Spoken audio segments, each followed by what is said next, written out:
Welcome to Real Estate Coaching Radio, starring award-winning real estate coaches and #1 international best-selling authors, Tim and Julie Harris. This is the #1 daily radio show for realtors looking for a no BS, authentic, real-time coaching experience. What's really working in today's market, how to generate more leads, make more money, and have more time for what you love in your life. And now your hosts, Tim and Julie Harris.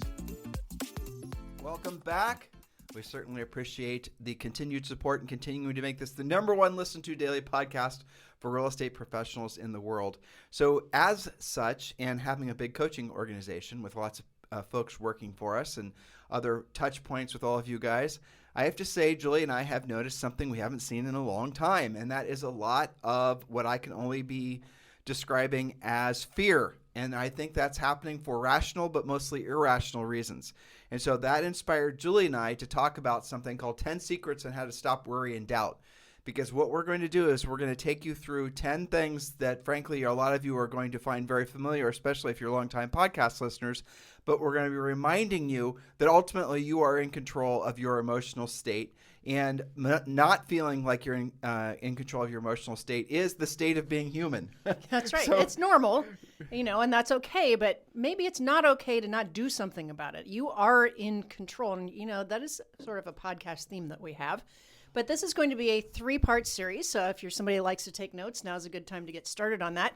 10 Secrets, How to Stop Worry and Doubt. So this is part 1 of 3, 10 Secrets to Stop Worry and Doubt. All right, ask yourself if you are an anxious person and desire inner peace and calmness.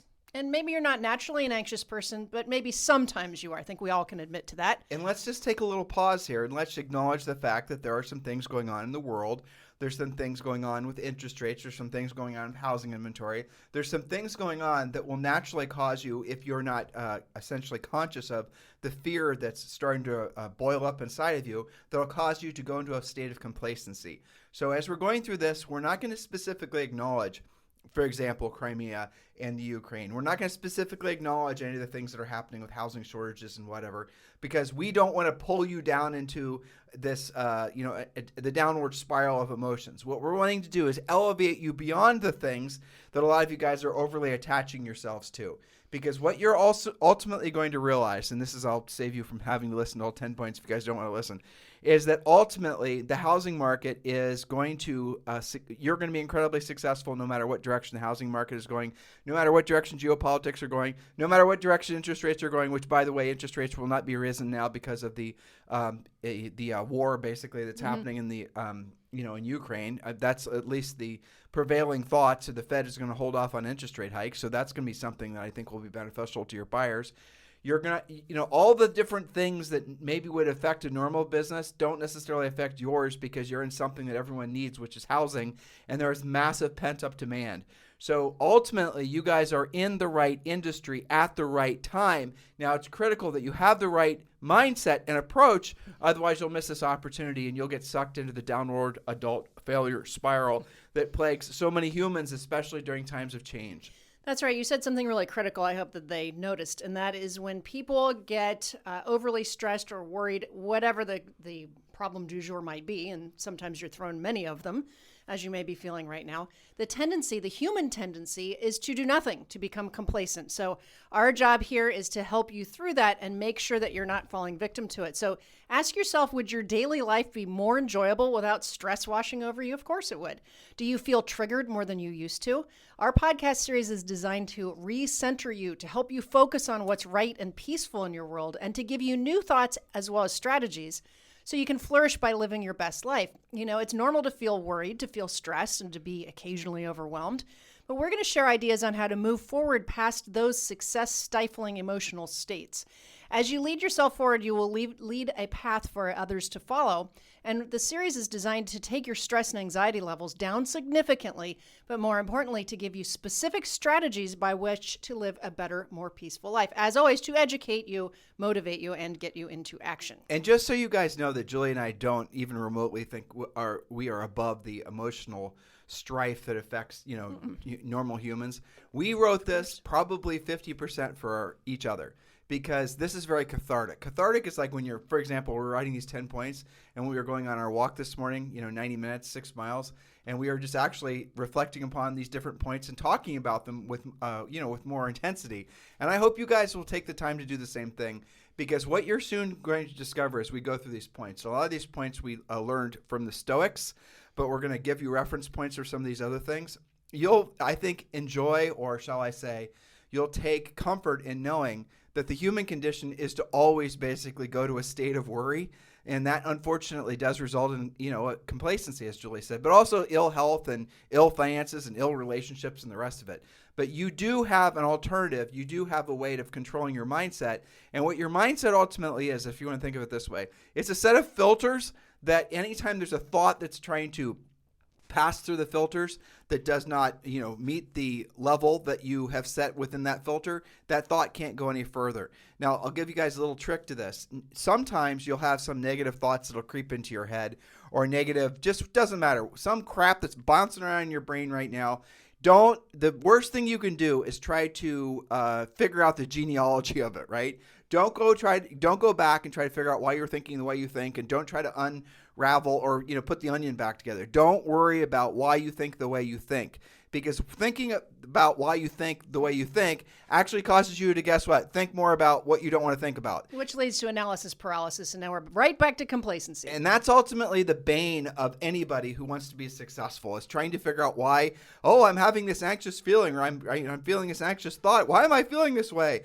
Don't worry about it. It doesn't matter. Who cares why you're feeling that way? It could just be a chemical reaction. Maybe you didn't get enough sleep.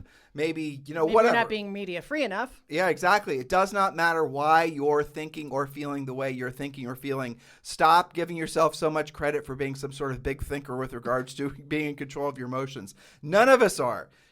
Seriously, guys, think of it's just hilarious when you actually when you make it so practical, right?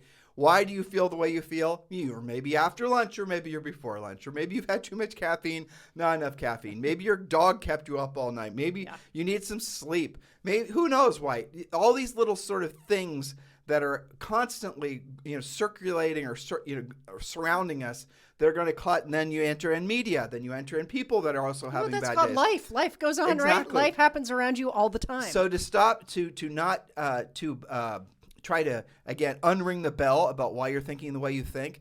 That's what the whole mindset movement is about. That's what all these self-help books are about. That's what this whole idea that somehow you can go back in history and figure out and fix the way you think today. Ultimately, the way to fix the way you're thinking today is fix the way you're thinking right now, not by going back and trying to fix the way you thought yesterday or how you might think in the future. So as you're going through this, as you're listening to these points, I want you to appreciate, hopefully, how plainly simple a lot of these points are, and how ancient, and by ancient we mean it's in some cases 2,000 plus years old, how these thoughts are and designed to help you cut through your own, malaise.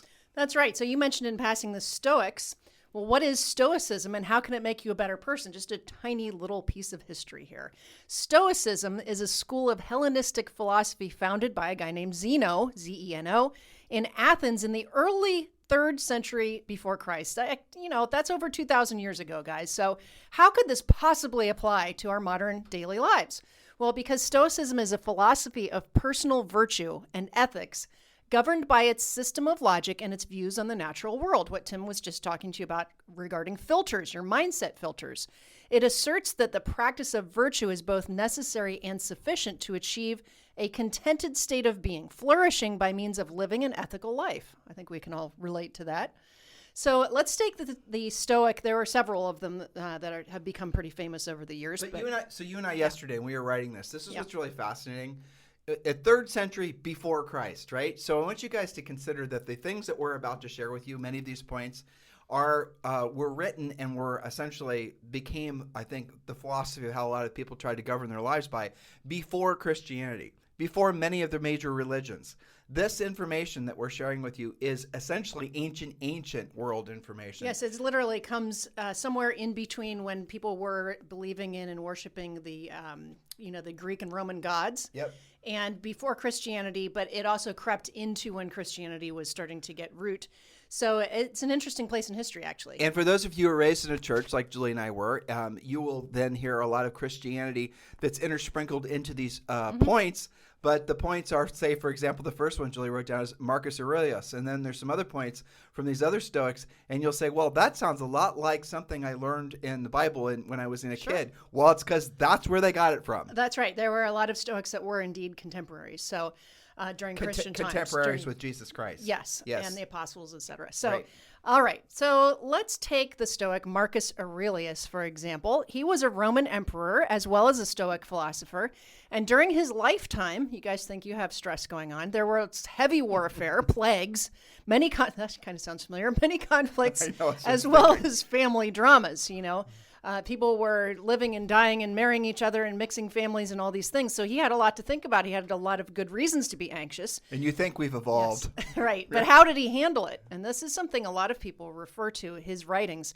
So Marcus Aurelius kept journals, which are full of notes to himself on what he said, how to escape anxiety. So you might read one of his books called Meditations. I found that one this morning in our office when I was reorganizing the bookshelf. Glad you did. Yep.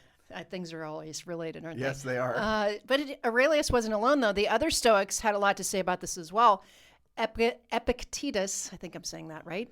For example, they all had complicated names. You guys see why I have Julie read these notes? Yes. He said that the most important task in life was determining what we could control and what we couldn't. Now, there's a prayer about that, right? The meditation prayer, to take care of what you can and ignore the rest, basically. So as to alleviate anxiety, well, important note, most, if not all of what we're about to share with you has been used as the foundation for all major religions, philosophies, and of course, self-help gurus. Paul the Apostle was known for his teachings that he derived from the Stoics. Seneca and Jesus Christ were contemporaries, both having been born in 4 BC. In fact, Seneca's brother, Seneca was another Stoic, appeared in the Bible. Seneca offered practical and actionable advice about overcoming what he defined as, quote, pre-suffering or self-inflicted stress. In other words, how to overcome feeling overwhelmed in a world that oftentimes is indeed overwhelming. So I just want to say there's kind of so much in that paragraph, right? Yeah. But realize that as advanced as all of us think we have become, and we have obviously considered, 2,000 plus years ago, but the problems were the same. The diseases, the wars. Quite literally, actually. Yeah, exactly. And in some cases, parts of the country or parts of the world were also in war with each other, and they still are to this day. But really what we're wanting you to understand is that whatever you're facing down now, whatever is causing you stress, whatever is boiling up inside your head, even if you can't define why you feel the way you feel, it is a choice to continue to feel that way. And then ask yourself, if you did not feel that way, if you weren't carrying around the burden of that stress, how would you, dare I say, feel, or what would you be able to accomplish? How would you be able to relate to the world? At what cost, or rather, what is it costing you to feel the way you're feeling, assuming you're experiencing a level of anxiety that you wish to rid yourself of? Some anxiety is good, don't get us wrong. Keeps you alive. It keeps you alive. But what happens a lot of times, especially in this modern age of social networking, constant connection, media, constant news barrage, everything being spun to the negative, everything being, essentially is trying to cause you to want to go live out under your staircase. That is basically what modern media is. You guys know it's true. Good or right or wrong, I'm not judging it. It just is what it is. When was the last time you ever listened to anything or read anything online that made you actually more calm, frankly, which made you more powerful, which made you more have more clarity, or be in better alignment or higher alignment with your truest purpose, which is being of service to others? You never come across anything like that. It's always about fear, fear, fear, fear. Well, why is that?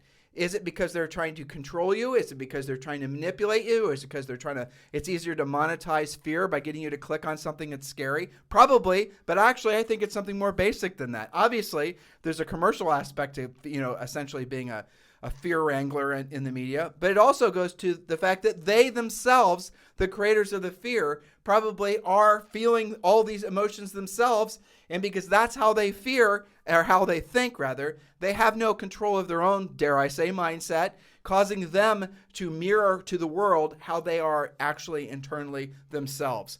So what you're seeing is a manipulation for sure, but what you're really seeing is a mirror into the people that are essentially running most mainstream media outlets and their confusion and their internal strife and their level of, in some levels, insanity. Well, I think that's right. And especially, can you imagine doing that every day, day in and day out?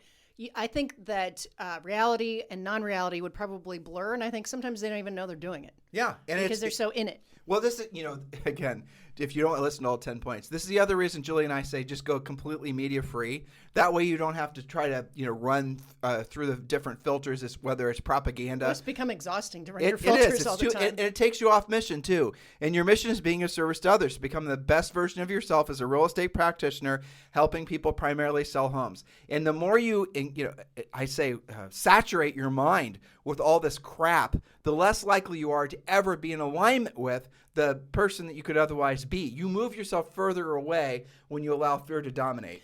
That's right. So, in honor of our Stoic philosophers, let's get practical and tactical about what can be done to have more peaceful and fulfilled lives, dropping at least some of our daily anxieties. That seems pretty appropriate for our modern times, right? So, point number 1, Marcus Aurelius tells us to take things one step at a time and to remember that accomplishments accumulate. It's important to make the right steps because both negative and positive accumulate. This can apply to virtually everything in life and in business. You and I often talk on our real estate podcasts about the accumulation effect. Well, Marcus Aurelius was talking about that very thing, but with a focus on recognizing that it's one step at a time. So how much of your stress and anxiety is self-inflicted because you simply want things to happen for you faster? But most importantly to that point is the accumulation effect. And we write about that in our book, Harris Rules. That's right. I forget which rule that is. Mm-hmm. It might be part of a rule, if I remember correctly. But the accumulation effect, just to understand what Marcus Aurelius meant, there's a positive accumulation effect and then there's a negative accumulation effect. Neither one of those are do you really pay the price or get the benefit of over a short period of time. Right. So it's an interesting phenomenon that most people get fat basically as they get older. Well, why is that? Do they eat more food and do they exercise less? Maybe, but also what's happening is physiologically they need less food the older that they get, but they continue to eat the same amount of food that they ate when they were younger, and then their body stores it as fat. And you don't notice it immediately. You don't just wake up one day 50 pounds heavier. It happens incrementally, which would be the accumulation effect. Exactly. And the same thing happens with building wealth. Every era, it's so funny when we're going through these points. The get-rich-quick scammers have always been there. Yeah. The shiny object people, even 2,000 years ago, were basically trying to sell people into the belief that there was a way to become long-term successful other than doing what you don't want to do and you don't want to do at the highest level. There always have been people who have been more than willing to sell you what you want to hear, to fleece you from your dollars. Well, they literally had counterfeit gold back then, didn't they? Yeah, they did. I mean, a lot of this history is really fascinating. So ask yourself, are you accumulating good things in your life, or are you accumulating things that are going to sneak up and kick your butt later? And you can be doing both simultaneously, right? Yeah, it depends on what it is. Exactly. So if you're again, let's just lean into the media thing because it's so obvious. If you are right now listening to this podcast, and as you've heard us talk about some of the headlines that are happening right now, especially, the potential World War III. Oh, I just triggered some of you, didn't I? How anxious are you right now to, click on CNN and see what's going on, or Fox News to see what's going on? Well, there's an accumulation effect to you wanting to hear the latest headlines, and they know it. But here's a little thing that happens, and you feel this and acknowledge this is what you're doing. You're getting a little dopamine hit every time you read the latest headline. The social networks, they didn't intentionally design to try to get you physically or physiologically and physically addicted to, getting your status update or seeing who liked your post or whatever. But that is indeed what has happened. How many of you right now put something up? And again, I know some of you are feeling triggered. I want you to look and acknowledge your emotional state as I say these things and realize that you are being very Pavlovian, which is there's a scientist called Pavlov who basically taught a dog to salivate. Every time he rang the bell, the dog would salivate involuntarily. Even if there wasn't a treat in front of him. Even if there wasn't a treat, bell rang, dog would salivate. So how many of us are going through life right now, essentially the Pavlovian bell ringing all the time in the background? Check the headline, check your status update, check to see who you like your this and who liked your that. Oh, you've got to go do this, you got to do all that crap. How many mental windows do you have open right now? Yeah, well, exactly. That's awesome. I mean, a mental window that's a really great way of thinking about it. How many mental windows are trying to distract you, and how many windows can you actually look through at once? Only one. And yet in your mind, how many are you actually sifting through as we're speaking? And that's the reason that we are huge proponents of having less media in your life, not more media in your life, because the less things you have, even if you think you have the strongest mindset ever, the less inputs you actually have, the stronger person you will be. And that is the hardest thing for modern people to accept, because they think that they are morally or somehow obligated to always know the latest crap. It's just because you're addicted to it and you like that little dopamine hit. And some of it's not even accurate anyway. So Most the of stuff it's not accurate. you're addicted to, is doing you no good whatsoever. And so it's killing your potential. And getting to Marcus Aurelius' point is the accumulation effect of constantly filling your mind with all that garbage is making it so that you are depleting the likelihood of you being ever the highest version of yourself.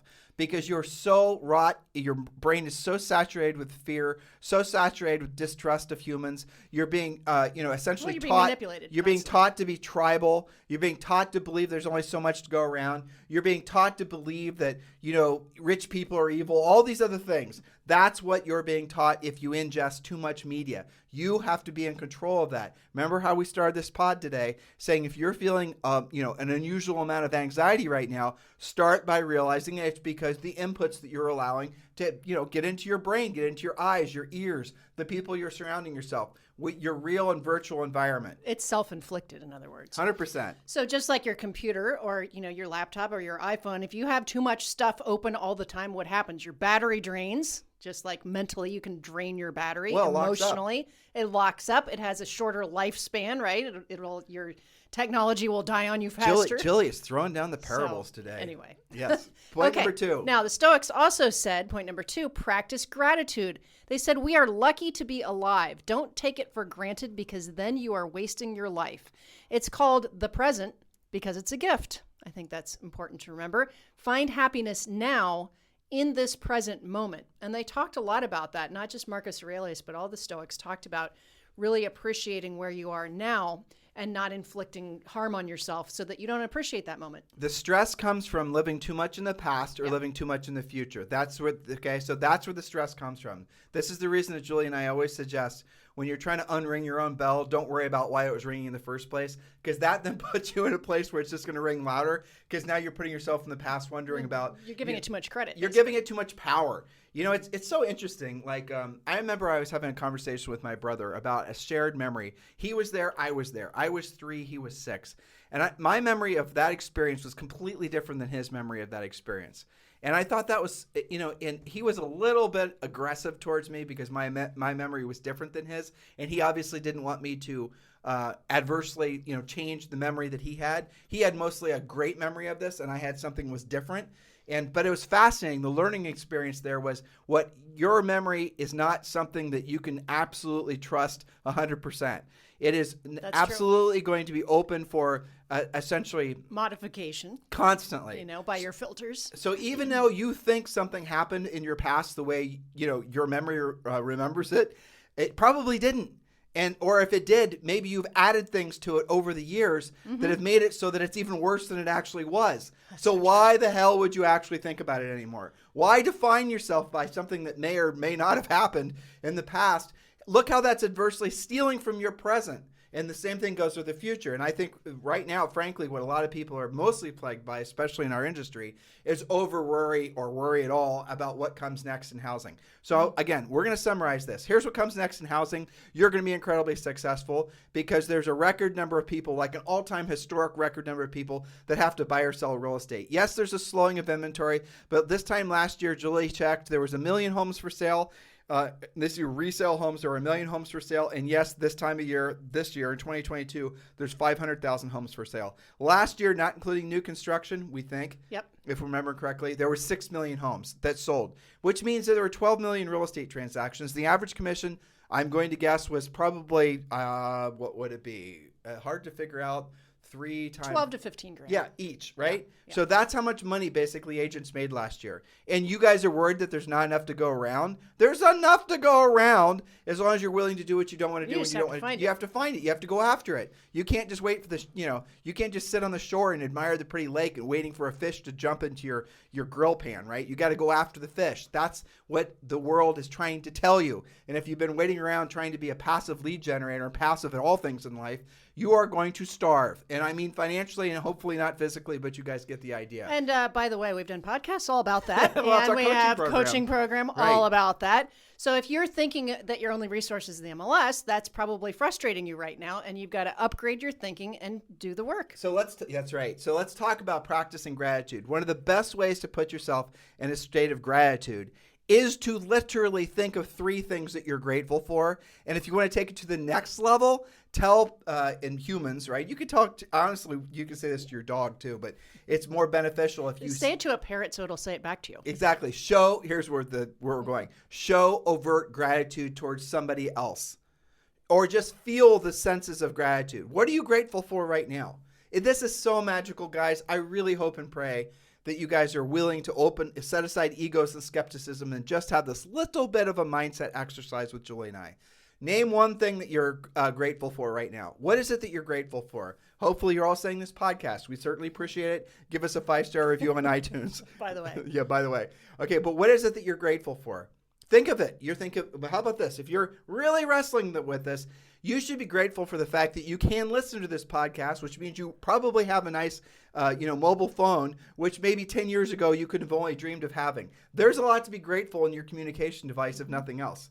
There's a lot to be grateful in the fact that your ears work so you can hear. There's a lot to be grateful for the fact that your brain works so you can understand. There's a lot to be grateful for the fact that you're in a safe, hopefully safe environment where you can safely listen to something. Listening to information, reading, watching things that are for your own betterment, even having all this time to worry about your mindset is a luxury. You should be grateful for that. That's exactly it. Some of you can be grateful because the snow is melting, the sun is shining, your feet are working, you can go on a walk, you can walk your dog. There's so many different things. Be grateful for your health. Be That's grateful right. for your family. Grateful for your spouse. And we suggest, and this is one of the things we suggest everyone start their day out, show overt gratitude towards the people that you love the most. Say to them, hey, Julie, I love you. Every morning we say that to each other and give each other a hug. Do that, and with our kid, too, depending on what mood she's in, frankly. That's right. She was in a kicky mood this morning. Yes, she was. Okay, but the fact is that show overt gratitude towards other people. If you don't feel like you can do that, show at least in your head gratitude towards your environment, towards things around you. You are surrounded by blessings. You are a spiritual being and a physical incarnation, and everything around you is something you should be grateful for. Just by doing that, just by putting yourself present, so you're showing overt gratitude, let alone telling somebody that you feel grateful towards them. Just by doing that, you put yourself in the moment. You are making yourself present. There's something magically spiritual, chemical about showing gratitude that makes you in a present moment, which I don't understand, and maybe some of you do. It's incredible. Well, I mean, if you guys want to have smoother transactions with the other side, look for things that are going right and be in gratitude because it makes you less combative. Agents are really bad about looking for things to pick apart on each other. You can say to your fellow agent, I really appreciate how you handled that. I really learned something from that. Be kind to each other. There's enough, crap that you have to deal with. So practice gratitude. Here helps. This is self-serving, and that's fine. You guys should be joining our coaching program. You should be joining our Premier Coaching Program. Every single one of you should be learning how to actually go from the mindset of I want to have more gratitude to actually then having more things to be grateful for, right? That would be more clients as a result of learning how to actually proactively lead generate. We teach you over 20 different ways to proactively lead generate listings. And by proactive, we mean you don't have to buy these leads. You can just essentially follow the system that we put in place for you, and you can learn how to be a powerful listing agent. It's not enough to generate the lead. You have to also learn how to, pre-qualify the lead. You have to learn how to present. You have to learn how to win the listing. That's the primary focus of our coaching program. Yes, we tell you about social networking and luxury home marketing and distressed real estate and how to add staff, aka build a team, and all the rest of it. We talk about all that, but your primary go-to in your real estate business, especially during times like this, is focusing all your best energy on being a listing agent. And we've made it very simple for you. text the word Premier to 47372. Do that right now. Text the word Premier to 47372, and that'll take you right to our Premier Coaching page on our website, and you can then join Premier Coaching for around $100 a month, depending on which option you choose. That will put you on a coaching call with a semi-private coaching call with one of our with one of our coaches tomorrow morning or even later today, depending on when you're joining. You'll have a coaching call every single workday. You'll have access to all of our systems, all of our checklists, all of our scripts, all of our pre-listing packages. All this stuff is copywritten. You cannot Google it and find any of it. This is all stuff you get once you become a Premier Coaching member. Not only do you get the content, but you also get oftentimes videos, but certainly audio files explaining to you how to actually use that. Then you become part of our community. Then you're members to the members only Facebook page. That's how you move forward. And you're going to be surrounded with people who are also, and this is the cool thing about our members page, you don't hear people looking for shortcuts. Occasionally a shortcut seeker will pop in. Sure. But for the most part, people are celebrating the victories that come from having done the real work of real estate. And we do that every day. That's something I'm very grateful for is our coaching clients that go to those Facebook Live sessions, which are there to help you move forward more quickly with all of our experienced coaches. But I'm really grateful to the coaching clients who have been coachable, who have implemented, and they'll go and they'll share a 2-minute victory story. It's awesome. I did this. This was the result. And you know what's so fun about that? They always start out with you're not going to believe this, because they didn't used to believe it. And then they did it and it worked. It's because since all of you really, since you got into real estate, you were only told to brand and buy business. And most of you haven't even been in the business for 5 years. Statistically, that's true.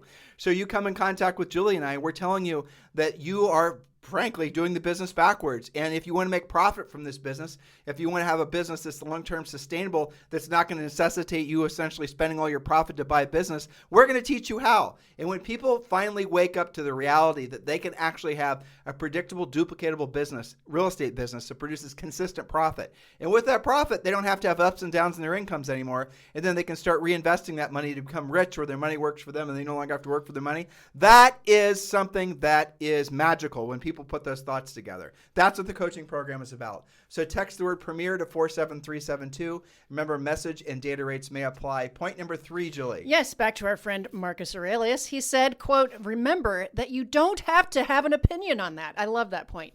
You don't have to have an opinion about that, whatever that is at the time.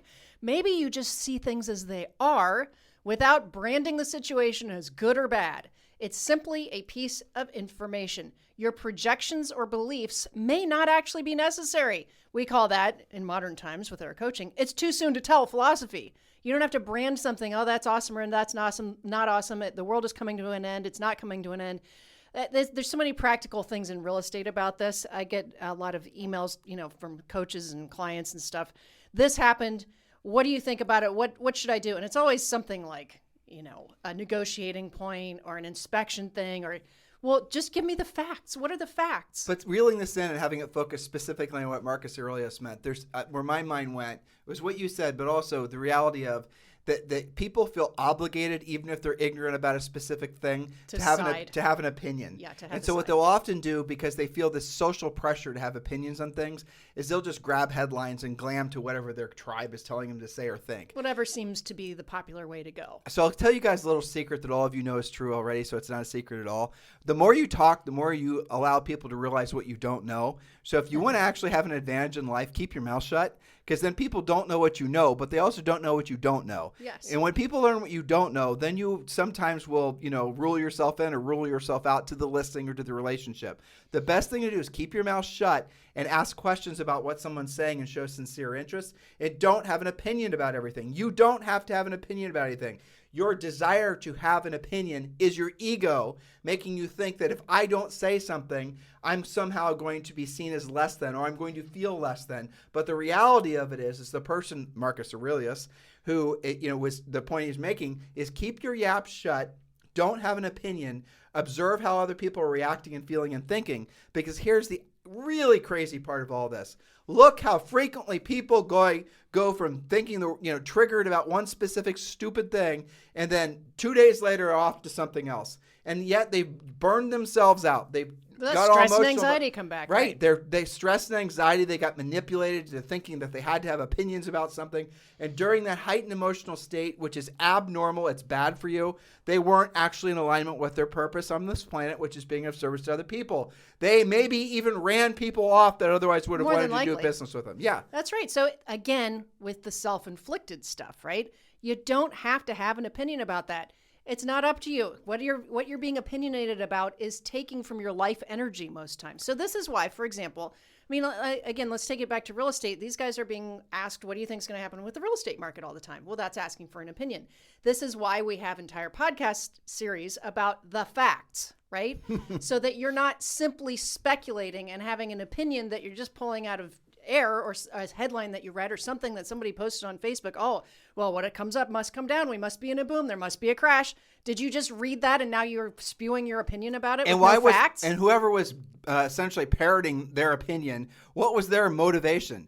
And now, without you knowing it, you've aligned with somebody who, had you actually taken a little bit more time to think things through, or frankly not have read it in the first place, you wouldn't even have said that or thought that in the first place. Now, and here's where it's really pernicious, right? Mm-hmm. What are the ramifications of the costs of having said what you just did, let alone having a thought that you just had? So if you think the market's interest rates are going to rise, buyers are going to stop buying, the world's going to come to an end, Prices are going to crash. blah, blah, blah. Tell me how that makes you feel. Scared, anxious. It makes you feel fearful. What do you stop doing? You stop trying to help people. You stop trying to learn. You stop trying to improve. You become complacent. You look for you think about, okay, there's the staircase. Can I fit a TV under there while I wait out whatever the zombie apocalypse That's is going right. to look And like? then you go and talk about it and you use your opinion instead of saying, I don't have to have an opinion about that. And then you pollute everybody else with all of your friends you said the same thing to, which was also not backed by fact. And now you're part of the problem. Yeah, you guys get it? So this is your challenge, if you want to be the best version of yourselves, is to rise above your desire to have an opinion. So Marcus Aurelius, and what Julie and I have said, and we got inspiration when we were writing Harris Rules a lot from Marcus Aurelius. I love how you said our friend, right? How old are we? But I mean, to be honest, though, the reason I say that is because of Napoleon Hill talking about your mastermind doesn't Yeah. have to be people that are contemporary. You That's can right. feel like Marcus Aurelius is a friend because we read him and we take a lot from him. It's interesting you should bring up Just to defend myself. It's interesting you should bring up Napoleon Hill Yeah. and Wallace Wattles and all those other people that are Sure. writing books in the 20s and 30s. Yep. Guess what they were reparroting, guys? Basically, their Stoicism. That's what most of, Yes. if not all, their points were from. So making this really practical for the too soon to tell point. This is what happens. Like, if you tell yourself when you have a really, really, really, really, really great victory, home run, don't over celebrate it. When you have a great loss, don't over mourn it.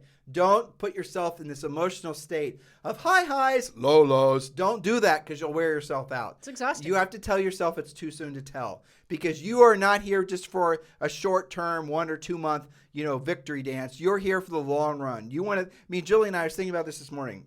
I mean, we've been in the coaching and training business effectively since 1990, 1991. Have you thought about how many years that is? I mean, really? That's a long time. Yeah, that's when we took on. Now, we had people that we were doing informal coaching and training, but that's when we started getting paid. Mm-hmm.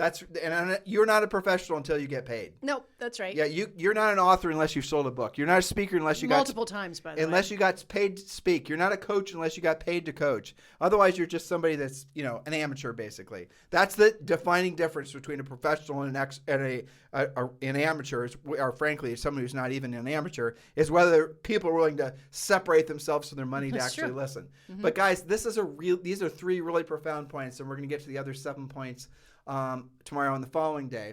So I have a question for you. How are you guys feeling? Excited a little bit? Motivated? You're feeling hopefully a little bit entertained? Maybe some clarity, hopefully. Maybe some clarity. And maybe some of you are looking to continue maybe we spark some interest in some of these points. The book that you should read, and it's not very big, is Marcus Aurelius Meditations. And it is an audiobook too. Absolutely positively get that. So your homework is going to be to read or download that book. Because what was really amazing, and it's so powerful, is when you realize that you're not alone with how you think and how you feel. Everyone around you basically is thinking and feeling virtually the same way, but they always have. They always have. Going back to original man, they're all thinking the same damn things. And that's a lot of the ways that we behave now are a result of the ways that man, behaved thousands of years ago, and that changed the way our lizard brains, our circadian brains, were hardwired to react to things that are external that we perceive to be fearful, right? So once you start realizing that there is a higher state of yourself, and you start plugging into that, and you remove yourself from the lower state, which is fear-based, and you start realizing that your highest and truest purpose on this planet is being of service to other people, there is something in that emotion that is incredibly powerful, that once you experience it, all the fear and consternation from doing what you don't want to do and you don't want to do it at the highest level melts away. I'll give you a very practical point. Wonderful coaching client. His first name was Jeff. This was maybe 10 or 15 years ago. And I'll never forget this. He was great. Centers of influence, past clients, knew his scripts, knew his everything, was doing fantastic. Was never able to actually move forward and be very effective with setting listing appointments.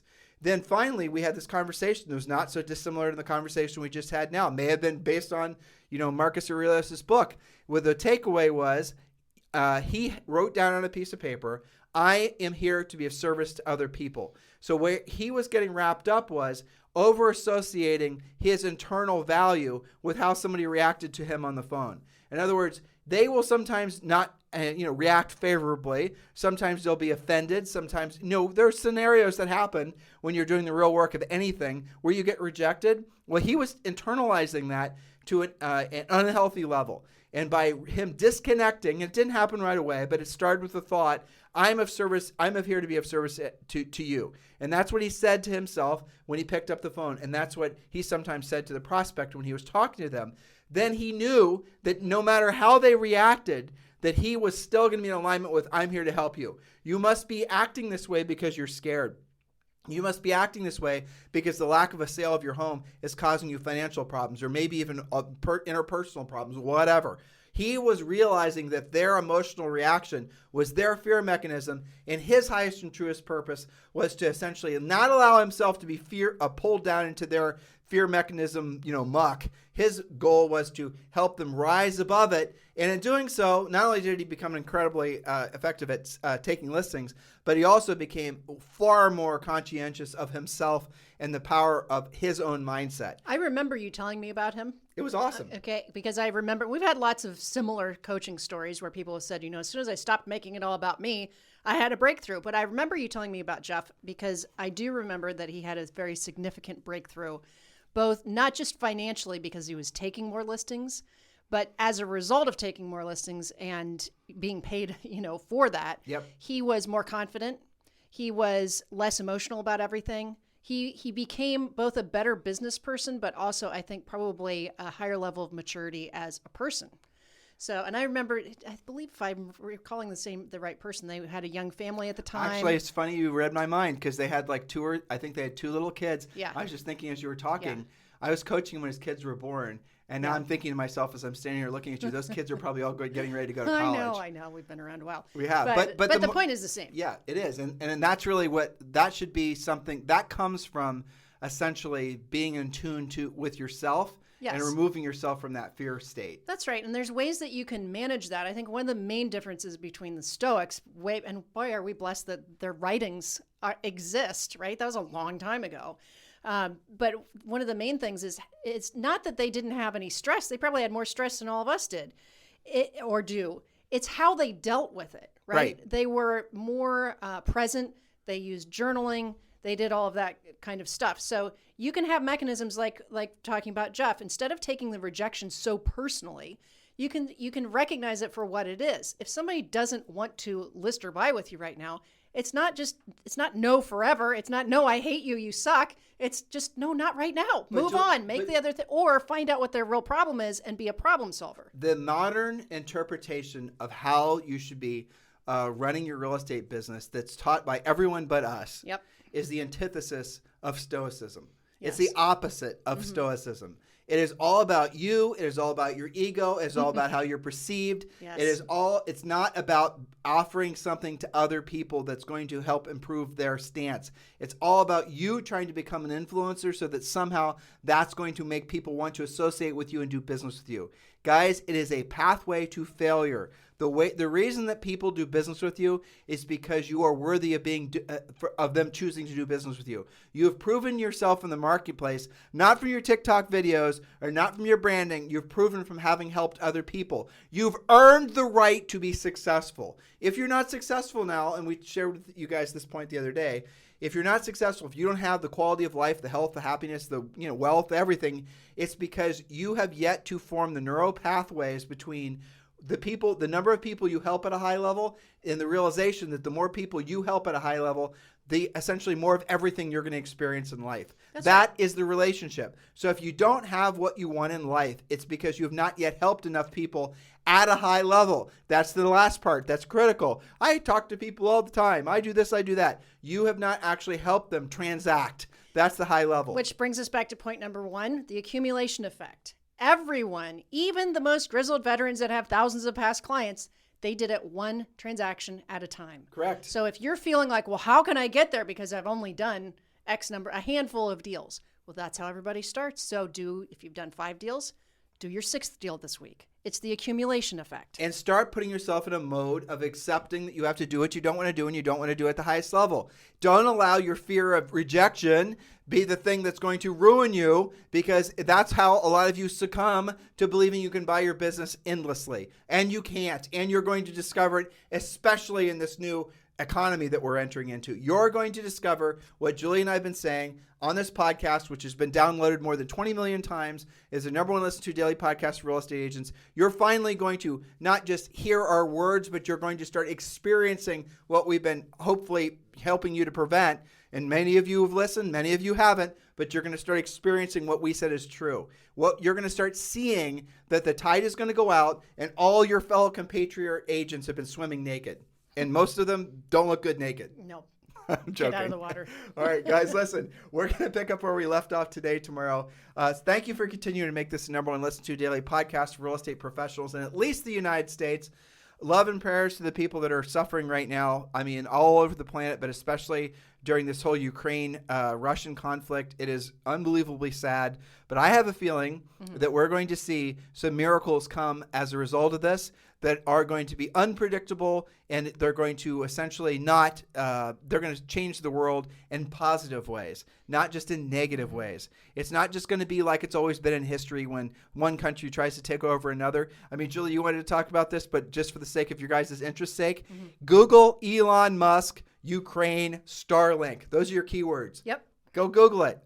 And then get offline. And get offline. Google it. See what Elon Musk did. That's amazing. And this is the thing. This is the reason that history does repeat itself. But sometimes you have something like an Elon Musk that can bend history, bends the time-space continuum, So true. changes the world because he can, because it started with a thought. So hopefully you guys are resonating with what we're trying to share with you. In the meantime, if you need us for anything, oh, by the way, I be overt in my solicitation? Yes. If you guys are looking to join eXp Realty, which many of you are or should be, there's 2 pathways forward for you. If you're just looking for information on eXp Realty, we've set up a website with lots of videos. It's great. It's just text the letters EXP to 47372. Text the letters EXP to 47372. Now, if you're ready to join, and by the way, when you text EXP to 47372, message and data rates may apply. Now, if you're ready to join eXp Realty and you're looking for a sponsor and you've not chosen one yet, Julie and I are formally applying for the job of being your eXp Realty sponsor. Text me directly on my cell phone, 512-758-0206. Do not call. We will not answer. I will not answer. But if you text, I will respond. 512-758-0206. We are standing here waiting for you to text us that you want us to sponsor you at eXp Realty. It would be our pleasure and our honor to do so. In the meantime, you guys have a fantastic day. We'll talk with you on the show tomorrow. This podcast is a part of the C-Suite Radio Network. For more top business podcasts, visit c-suiteradio.com.